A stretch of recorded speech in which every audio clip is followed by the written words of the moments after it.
Miren, les he traído dos temas referentes al tema central, que es construcción de puentes, ¿no? El primer tema que vamos a tratar es el tema del concreto preforzado. Y el segundo tema, sobre el cual lamentablemente hay poco conocimiento, es el tema de los puentes de estructura de acero. Entonces vamos a empezar con el tema del concreto preforzado.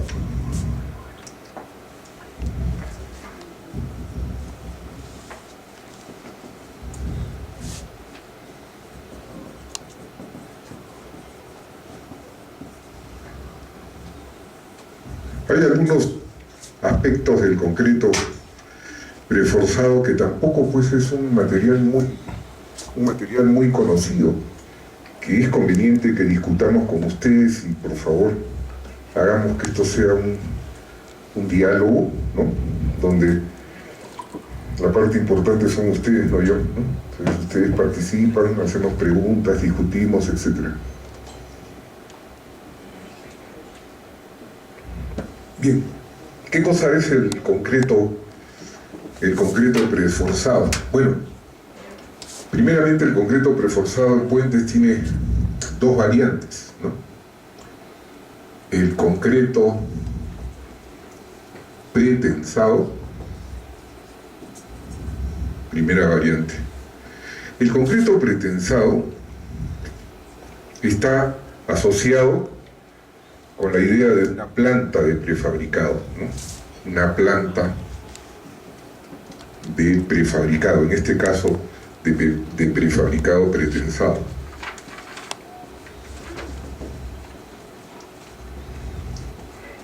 En consecuencia, en Estados Unidos, por ejemplo, que es la experiencia que yo conozco, el diseñador o el constructor manda a fabricar su viga pretensada a una planta, ¿no? Una planta de fabricación de prefabricados. Entonces, vamos a suponer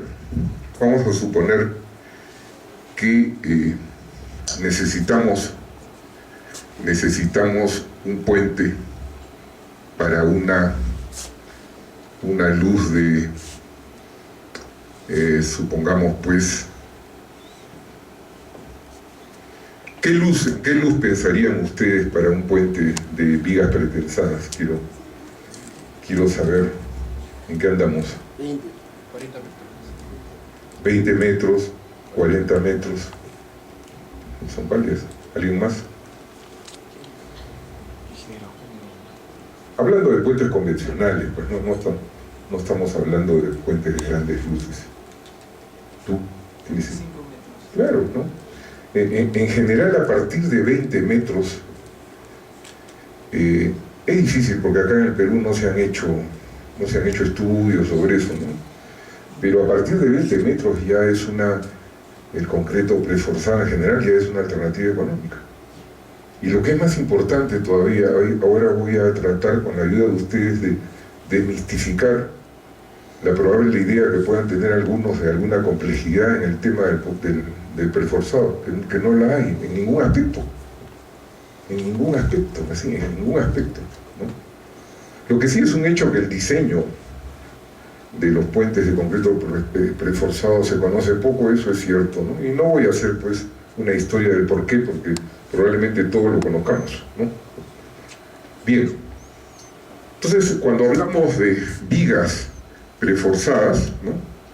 Hablamos de vigas de este tipo, miren. Imaginen ustedes una viga que tiene en general una sección de forma I, ¿no? La sección tiene tres partes, ¿no? El patín o ala superior, el patín o ala inferior y el alma, ¿no? Las alturas de estas vigas, sí son importantes, ¿no? Para luces a partir de 9 metros, ¿no?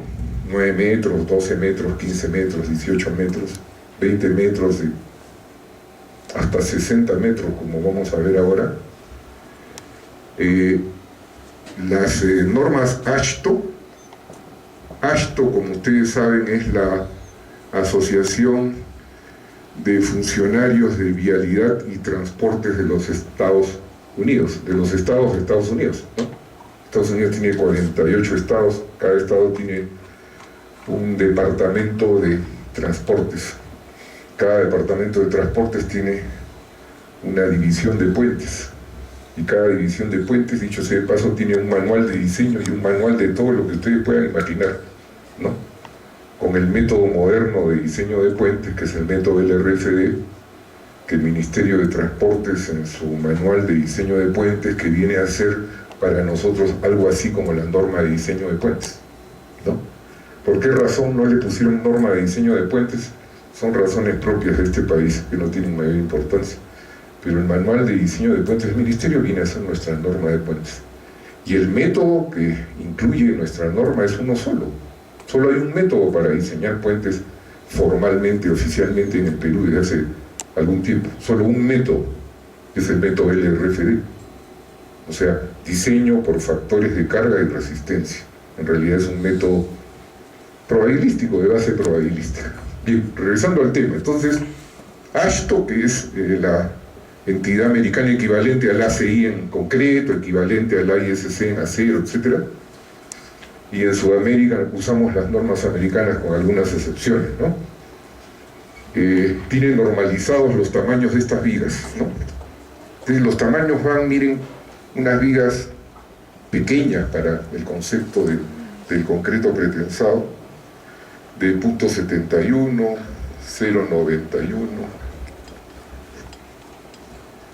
1.22, 1.35,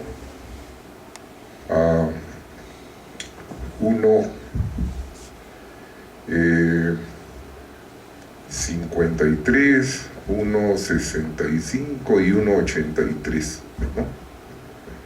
1.65 y 1.83. Estas vigas tienen 6 pies de altura y estas tienen 5 pies de altura, ¿no? Ahora, una de las características, todo esto lo vamos a ver en la presentación, pero quiero adelantar los conceptos generales.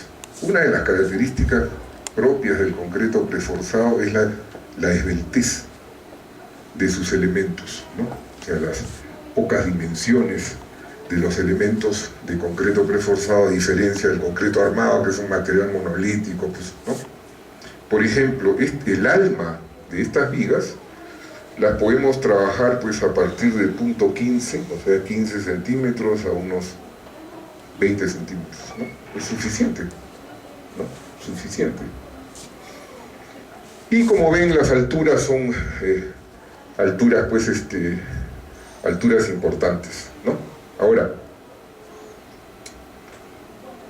si nosotros pensamos entonces en el concreto pretensado, la idea es que en la planta de prefabricado, la planta nos va a fabricar las vigas, nosotros vamos a encargar la fabricación de las vigas a partir de los planos del proyecto, ¿no? Un ingeniero estructural ha hecho el proyecto de las vigas y en consecuencia estas vigas van a ser fabricadas en una planta, ¿no? La planta o nosotros contratamos el servicio de transportes o la misma planta nos pone las vigas en el lugar de la obra. En consecuencia aparece el concepto de la distancia económica, pues, ¿no? De la distancia económica, ¿no? Es decir, la planta tiene que estar pues a una distancia de X kilómetros, ¿no? Que permita un costo de manipuleo y transporte razonable, ¿no? O sea, a nadie se le va a ocurrir fabricar una viga pretensada en Lima y llevarla pues a un tramo en la carretera Juanjuy-Puerto Pisano, ¿no? Eso sería una locura, ¿no? Entonces, una de las limitantes del pretensado es precisamente esto, ¿no? Que la viga se fabrica en una planta y luego tiene que transportarse al lugar de la obra. En cambio, el concreto preforzado nos solucionó el problema, ¿no? el concreto, post-tensado, el concreto post-tensado,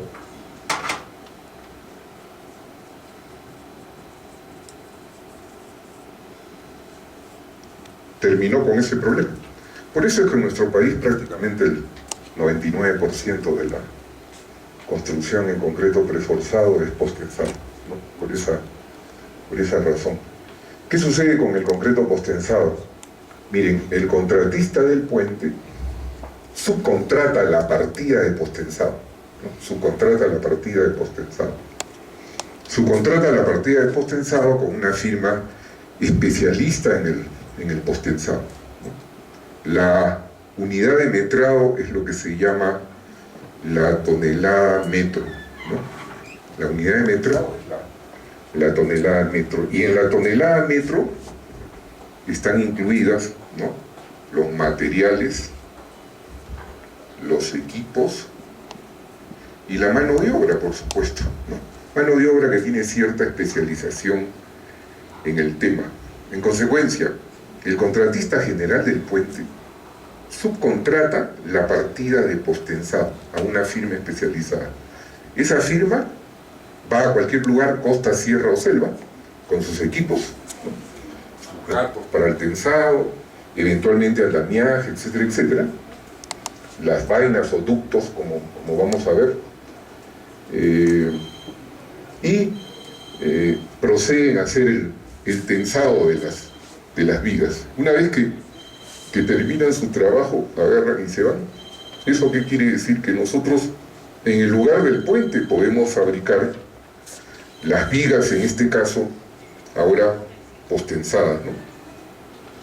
En este caso postensadas, ¿de acuerdo? Ahora, sobre este tema, y antes de entrar ya en la materia de fondo de esto, tradicionalmente, ¿no?, si ustedes le preguntan a un ingeniero más o menos de mi edad, y yo ya estoy viejo, les va a hablar después luces hasta 36 metros, ¿no?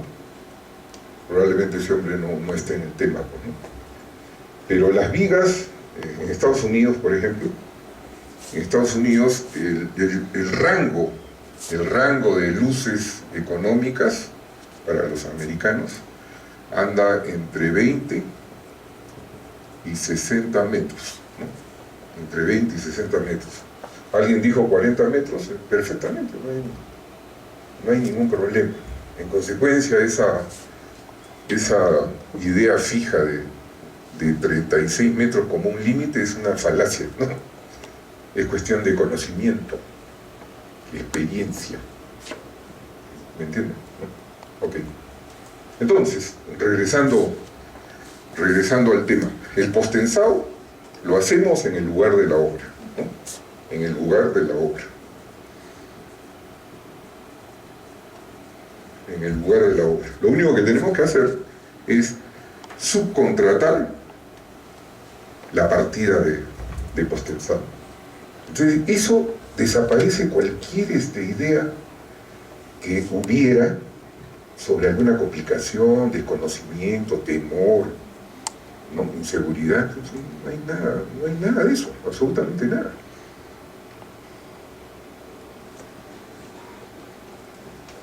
¿De acuerdo? Muy bien, nuestra atención entonces se va a centrar en el tema del postensado, ¿no? Vamos a mezclar los aspectos de diseño con los aspectos constructivos que les interesan, porque uno no puede ir sin el otro. Uno no puede ir sin el otro. Muy bien, entonces empecemos el tema del postensado. Salvo que ustedes tengan algún comentario, alguna pregunta, con todo gusto hagan todas las preguntas que quieran, por favor, ¿no? Ok, empezamos entonces con la presentación. ¿Dónde está el...?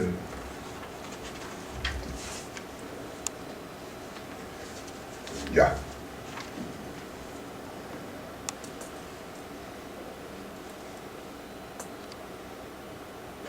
¿No tienes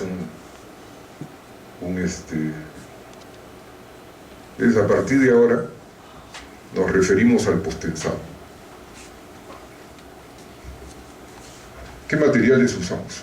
Bueno, se usan concretos de mayor resistencia, pues, que los que se usan normalmente en las estructuras de concreto armado o concreto reforzado, ¿no? La idea básica, ¿no? La idea básica es que trabajar con concretos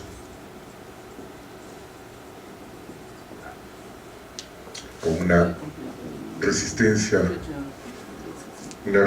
a la compresión no menor a 280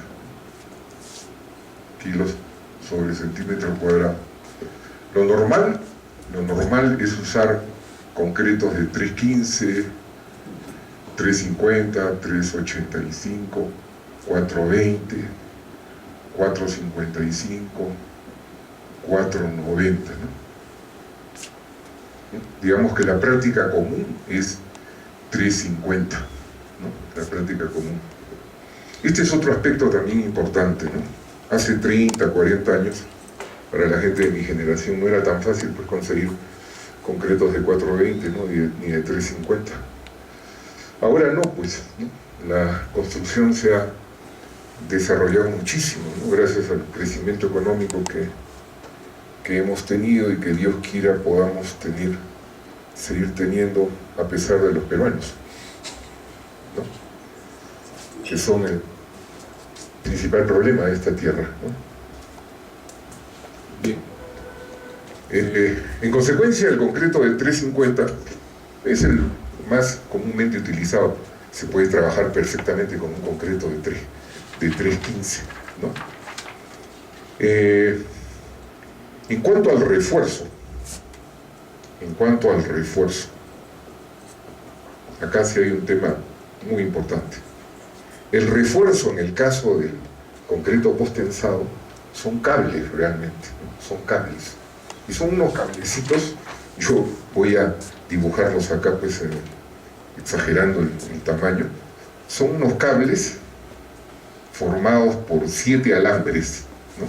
7 alambres. Un alambre central y 6 alambres un alambre central, ¿no?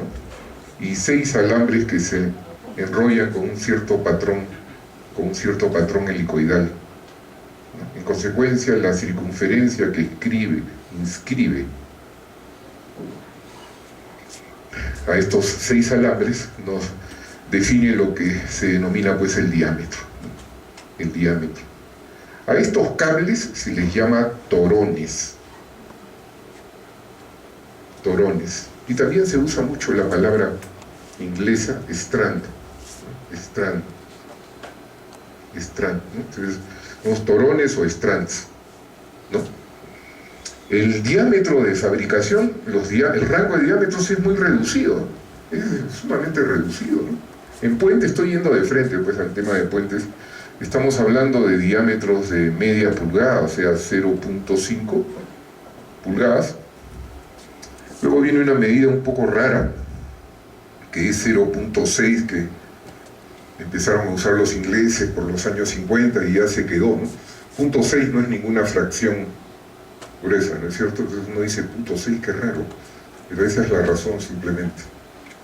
Y desde hace ya algunos años 0.7, ¿no? Pero ¿cuál es el diámetro más utilizado? El diámetro más utilizado son los strands de media, ¿no? Entonces, imagínense media pulgada, 1,27 centímetros, ¿no? Estamos hablando de unos cablecitos pequeños. Con esos cablecitos formamos lo que se llama un tendón, ¿no? Entonces, en realidad, un tendón es un conjunto de torones, ¿no? Es un conjunto de torones. Y podemos tener, pues, como vamos a ver a continuación, cables de 9 torones, 10 torones, 12 torones, 20 torones, 30, normalmente hasta 50 y tantos, ¿no? Hasta 53, 54 torones, ¿no? O sea, estamos hablando de, ¿no?, un arreglo de un conjunto de torones, de un cierto número de torones. ¿De acuerdo? En términos prácticos estamos hablando de un rango de entre, en la práctica, ¿no? Un rango entre 12 y 36, 30 y tantos torones en la práctica. ¿Ya? Ahora, estos torones se fabrican con acero de alta resistencia. La especificación, nosotros usamos las normas ASTM, que es la Sociedad Americana de Prueba de Materiales, es la A416, ¿no? Se denomina cables de 7 alambres relevados de esfuerzos para concreto preforzado. Es un nombre bien largo, ¿no? Cables de 7 alambres relevados de esfuerzos para concreto preforzado, ¿no? Estoy haciendo una revisión de esto, ¿no? Algunos de ustedes que ya lo conozcan, bueno, estamos revisando esto para ir ya profundizando en el tema. Bien. Bien. Miren, bueno, todos conocemos pues que si ensayamos el concreto a la compresión, a mayor resistencia del concreto, ¿no? A mayor resistencia del concreto vamos a tener una curva cada vez más puntiaguda, ¿no? Por acá el concreto de 350, por acá el concreto de 420. En cambio los concretos de baja resistencia, 210, etcétera, son más planos, pues, ¿no? Esa es una característica. Bien, pero el tema importante es el refuerzo. Miren, lamentablemente estos torones, debido a que están fabricados con acero de alta resistencia, no exhiben un comportamiento plástico, ¿no? Y en consecuencia no son dúctiles como el fierro corrugado de construcción grado 60, que son las varillas corrugadas de 4200. Miren, cuando uno compra los torones se importan, no se fabrican localmente. En Argentina se fabrican, en Brasil, por supuesto, en México, que yo sepa. No sé si en Chile los están haciendo. Acá había algunas ideas para hacerlos, pero el mercado es muy pequeño, ¿no? Ese es el problema. Y entonces se importan, o de Corea, o de Japón, ¿no? O cualquier sitio, Sudáfrica. Los sudafricanos tienen muy buenos precios. Entonces hay distribuidores locales que le pueden hacer a uno la importación, así que para uno eso es chino, ¿no? Pero importar algo no tiene nada de raro, ¿no? Pero en fin. Y entonces uno puede importar uno puede traer cualquier cosa ahora, pues no vivimos en una economía de mercado de los mundos civilizados. Nosotros no lo somos, pero vivimos supuestamente en un mundo civilizado. Miren, si sometemos una probeta de torones a un ensayo de tracción, ¿no? Un ensayo de tracción, y los resultados los volcamos en un par de ejes, esfuerzo de formación, es decir, aplicamos una carga P, la probeta tiene un área totalmente calibrada, tiene una longitud calibrada, ¿no? Entonces para cada nivel de carga aplicamos la carga lenta y progresivamente en una máquina, por ejemplo, una Tinus Olsen con control numérico, amarrada a una computadora, etcétera, etcétera, como tenemos. Yo soy profesor del curso de puentes en la Universidad Nacional de Ingeniería hace muchísimos años y he enseñado en otras universidades.